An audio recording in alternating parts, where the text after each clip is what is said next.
1999 წელი, რომელმაც მგონია, რომ ორად გაყო თქვენი ცხოვრება. თუ მანამდე ბედნიერი ოჯახური წლები იყო, შემდეგ მოხდა ტრაგედია თქვენს ოჯახში, როდესაც თქვენი უმცროსი შვილი გარდაიცვალა ავარიაში. მე ექიმობაზე უარი გამოვაცხადე, როცა ეს მოხდა.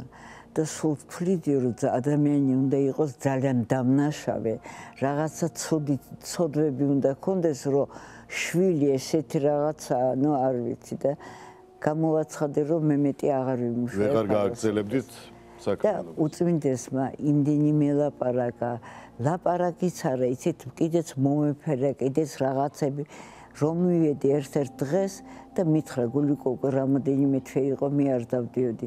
შენ ხვალ წახვალ სამსახურში. არა, მე ვთხარი უწმინდესო, მე ვერ წავალ, არ შემიძლია. შენ ახლა უნდა აკეთო სიკეთე და უნდა დაეხმარო. ესეც მითხრა, მე რო უთხარი, რომ მე რო ამას ვაკეთებ, რეანიმაციაში ვღებულობ მონაწილეობას, ალბათ ეს არის ჩემი ძალიან დიდი ცოდვა და მაშინ მითხრა, შენ არაფერს არ აკეთებო. უფალიო, შენი ხელებით აკეთებსო და შენ უნდა აკეთო. აკეთე სიკეთე, დაეხმარე ყველას და შენ შევსულს აუცილებლად შეხვდები. რომ ავდექი და მოვდიოდი, მოვტრიალდი და უთხარი, უწმინდესო, მე სამსახურში ვერ წავალ, მე კლინიკაში ვერ წავალ. მეორე დღეს დარეკა და მე კლინიკაში ვიყავი. წინათ გრძნობა ქონდა თითქოს უცნაური. არ გიყვარდათ, როდესაც შვილები გვიანობამდე იყვნენ გარეთ. ეს ერთადერთი შემთხვევა იყო, როდესაც თქვენ უთხარით, რომ წასულიყო მეგობრებთან ერთად, როგორც ვიცი, ახლობელს გარდაეცვალა მამა, ხო? და აი იმ ბიჭს მოეხმარა, ვინც წაიყვანა. 40 იყო. ვინც საჭესთან იჯდა? საჭესთან იჯდა. ნასვამი იყო თუ? იყო. სანამ შვილი გავიდოდა სახლიდან, მასთან ისაუბრეთ? გახსოვთ ბოლო საუბარი თქვენი? სულ ყოველთვის წინამდეგი ვიყავი საღამოს ბიჭების გახსნის სახლით. იმ დღეს უთხარი, რომ იცი რა, ძალიან უხერხულია, შენ ჩამოხვედი სპეციალურად იმისთვის, რომ 40 უნდა წაყვე. რატო უთხარი, არ ვიცი. უცნაური სიზმარი დაგესიზმრათ, მაშინ როდესაც დაიძინეთ, მამა ნახეთ სიზმარში. წამოვწექი, რაღაცა ჩამთვლი მაიწყობა. ნახე მამა სიზმარში, შემოვიდა ჩემთან ოთახში და მე ვეუბნები, მამა, გული მტკივა, ძალიან მტკივა გული და ჩააქნია ხელი, შენ არაფერი არ მოგივია და გავიდა და წავიდა. რამოდენიმე წუთში დამირეკეს. და ამ ძიმე ფაქტის შემდეგ ძალიან რთულია სამსახურს დაბრუნებოდით ან თქვენ, ან თქვენი მეუღლე. ხო, ახსენეთ, რომ გარკვეული პერიოდი აღარც ფიქრობდით გაგრძელება საქმიანობის. პირველი რომელი გახვედით სამსახურში? ჩემი მეუღლე. რამდენ ხანში შეძლო? ის იცით, ერთ თვეში გავიდა.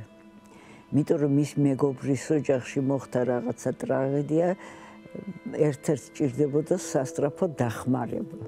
სასტრაფო. და რომ მოვიდნენ და უთხრეს და იყო ისეთი საერთოდ ბუნებით.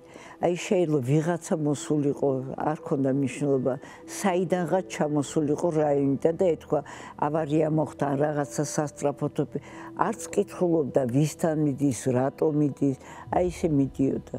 იცოდა, რომ ჭირდებოდა სხვა ადამიანს. და ეხლა ვინც მოვიდა მაგ დროს, ეს ახლო მეგობარი იყო, ვის ოჯახშიც მოხდა ის კატასტროფა, წავიდა. რო წავიდა, მე ავანტყობს, მოკლედ წავიდა და გავიდა, თუ დღე-დღამე მუშაობდა, დღე-დღამე და სულ ამას ამბობდა, რომ ეს როცა ოპერაციას ვიკეთებ, აი მაშინ მგრძნობ მე კარგად თავს. მე რო ვაკეთებ ოპერაციას, ჩემი შვილი მკარნახობს მე და ხელებს ის მკარნახობს რა გავაკეთო და როგორი მოძრაობა მქონდეს. და ყოველ დღე 9 წელიწადი იცოცხლების მერე დილით სამსახურამდე და სამსახურის მერე იყო სასაფლაოზე და აღდგომა ახალი წელი ეს იქ ვათანებით ჩვენ ორივე.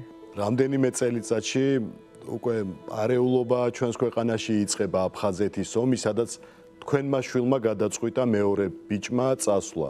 იყავი წინააღმდეგი რომში წასულიყო თუ არც უკითხავს? არც უკითხავთ, იცით, რაღაცა არის გაესაიღეთ, აი მე წინააღმდეგი ვარ თუ არა ვარ წინააღმდეგი, არც იყო. რაღაცა აი უნდა წავიდი, მიდის მამა, იქ იყო მე ჩემი მეუღლე ბოლო. შემდეგ წავიდა ხო მამა? თქვენი მეუღლე? არა, ის წავიდა. ის რო წავიდა პირველ დღეს ბოლო თვითმფრინავით დაჭრილებთან ერთად ჩამოვიდა. და ესეც წავიდა სულ რამოდენიმე დღეში. არც მიფიქრია, რომ მე თქვა, აი რატო არ ვიცი, ხო უნდა მე თქვა წესით.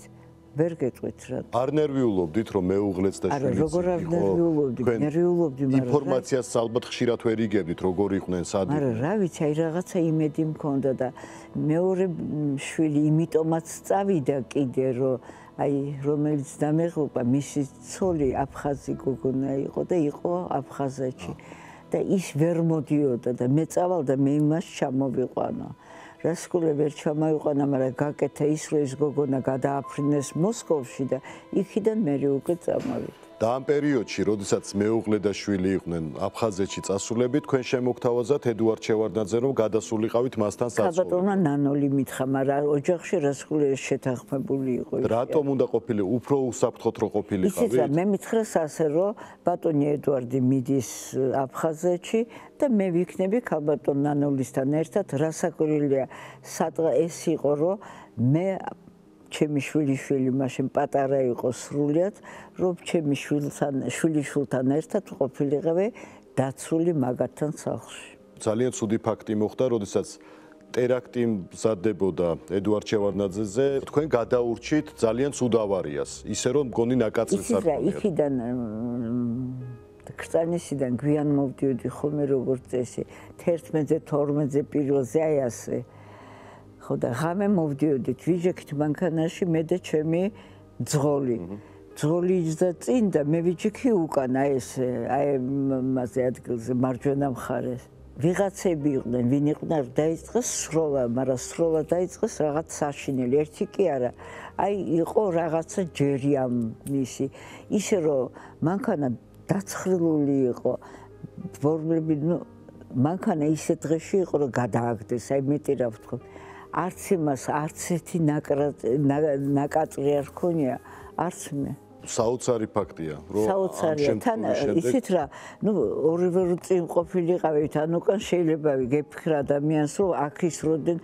ის წინ იჯდა ასე მე აქეთ ვიჯექი ხო მანქანა დაცხრილული იყო როდესაც მეუღლე დაბრუნდა ომიდან გული მას ყოველთვის აწუხებდა თუ აი ამ ტრამვების შემდეგ დაეწყო გულთან დაკავშირებული პრობლემა. იცით ხო, ამის მერე დაეწყო ტრამვი ისინი, გულის მხრივ მოვლენები, ინფარქტიც გადაიტანა.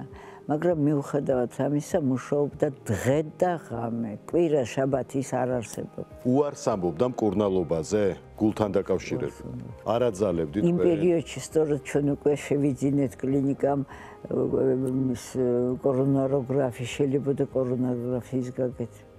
ერთადერთი ძალიან როცა ტკიოდა და მას შეიშხაპუნებდა ანტალურიდან ნიტროგლიცერინს ხანმოკლე მოქმედების წამალ იმასაც კი არ სვამდა რომელიც ხანგრძლივი მოქმედების არის თქვენ არ ქონდათ რეაქცია ამაზე არ აძალებდით არა მქონდა რასაკვირი როგორ არ მქონდა იმიტომ რომ მე იმის შიშიც მქონდა დარჩენილები იყვნენ შვილიშვილები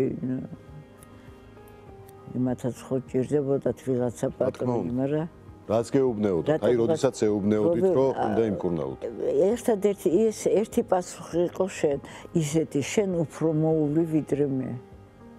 ანუ ფაქტობრივად მან ძალით არ იმკურნალა, რომ შეეძლო რომ უფრო გაეხანგრძლივებინა ცხოვრება. იმ შემთხვევაში არ უნდა სულ ამბობდა მე თავს ვერ მოვიკლავ ჩემით. მაშინ შულს ვერ შევხვდები, ხო არის ნათქვამი. ამიტომ აი ეს როდესაც ინფარქტი დაემართა, ის იმყოფებოდა როგორც ვთქვი თავის ძალიან ახლო მეგობართან, გურამ საღარაძესთან ერთად. არ იყვნენ ბავშვების მეგობრები, ესე უფრო მოგვიანებით იყო, მაგრამ ერთხელ ტელევიზიაში ინტერვიუ იყო გურამ საღარაძესთან, იმან თქვა, მიუხედავად იმისა, რომ ბავშვების მეგობარი არ არის, ყველაზე ახლო მეგობარი ჩემი ეს არის ზურაბ ცხაკაია. და იმ დროს იყო რაღაც მანდარინის ეპიზოდი, ხო, რაღაცა მანდარინის ლებანი გაუწოდა, რომლის გამორთმევაც მე მიაწოდა და მე გურამი რო აწვიდა და წავიდა სკამით წავიდა და გურამს ეგონა რაღაცას კიდე თქვა რასაკეთებს ზურიკო რა ხუმრობაა ეს ხო ვერც მიხვდა ისე სწრაფად მოხდა ყველაფერი თქვენ ახსენეთ რომ პირველი პაციენტის დროს გარდაცვალების შემდეგ როდესაც იტირეთ შემდეგ უკვე ერიდებით რომ სხვა დაამძიმოთ და საერთოდ იტიროთ სხვის დასანახავად როდესაც მარტო რჩებით, თუნდაც კაბინეტში, თუნდაც თქვენს ოთახში, ამ დროს აძლევ თავისუფლებას, რომ ეს ემოციებისგან ბოლომდე დაიშალოთ. მე რამეს გეტყვით, არ არსებობს წუთი, აი წიგსაც რო ვკითხულობ. მე ლოცვებს ვკითხულობ ხმამაღლა, რომ მესმოდეს ყურშიც და რაღაცა აი მოვცილდე იმას. აი ეს ტვინში მაინც ყოველთვის ტრიალებს და ეს ალბათ ასე იქნება. პირველი 33 წელი გახდა უკვე. მეორესი 12. ერთმა ჟურნალისტმა მკითხა, ამბობენ, რომ თქვენი ცრემლი არავის უნახავსო, მართლა არავის არ უნახავს. მე არავისთან არასოდეს არც მიტირია და არც მილაპარაკია და სულაც არ მინდა, რომ ვიღაცასთან კი არა, ჩემ ახლობლებთან, შვილიშვილებთან მე კარგ ხასიათზე ვარ, ველაპარაკები, ყველაფერს ვაკეთებ. მე უნდა ვიყო ისე, როგორც საჭიროა იმათვის და ცალკე ეს უკვე ჩემი არის. მე როცა მარტო ვარ ეს. როდესაც მეორე შვილს ონკოლოგიური დაავადება დაუდგინეს, ეს დაუმალეთ მას თუ უთხარით? იცით რა, მე რასაკვირველია დაუმალე და ყველა უმალავდა და მე მისხრეს მისმა მეგობრებმა. სულ გვეუბნებაო, დედაჩემს გონია, რომ მე არ ვიცი რაც მაქვს, მე ვიცი რაც მაქვს. და მიუხედავად იმისა, რომ ძალიან მძიმედ იყო, აი სულ რამოდენიმე დღის წინ სანამდე ეს ყველაფერი მოხდებოდა, შემოიარა სასაფლაოების სასაკი მისი თანაკლასელი მეგობრები, ახლობლები იყვნენ და რო გავიგე, რა გინდოდა მე უთხარი, ვერ ახარ კარგად სასაფლაოზე და ყველას დავემშვიდობე. რას ქვია მეთქი დაემშვიდობე? ნუ ისე დაიწყო სიცილი, არაფერი, მოკლედ მოვიარე, ყველა ვნახე.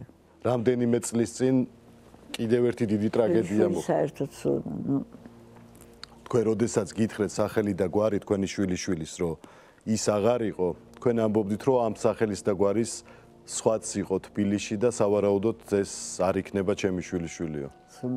ესე იგი რა ეგოიზმია იმ დროს ადამიანის, რომ ჩემი არა. ეს ამბავი იყო ისეთი ტრაგედია დარწმუნებული ვარ თქვენთვის, რომ ამან კიდე რაღაც სხვანაირად შეცვალა თქვენი ცხოვრება, ალბათ უფრო ძალიან შეცვალა, რასაკვირველია, ძალიან შეცვალა, რასაკვირველია. 99 წლამდე მე კი არ დავდიოდი, დავფრინავდი. ბევრი წინააღმდეგობა ხდებოდა ყველაფერს, სულ წინააღმდეგობის გადალახვაში ვიყავი. პრაქტიკულად ყველგან წარმატებით თავდებოდა ყველაფერი, ყველგან. 99 წელი. ხო, ეს იყო ის საბედისწერო წელი, რომელმაც მართლაც შეცვალა თქვენი ცხოვრება. თლიანად.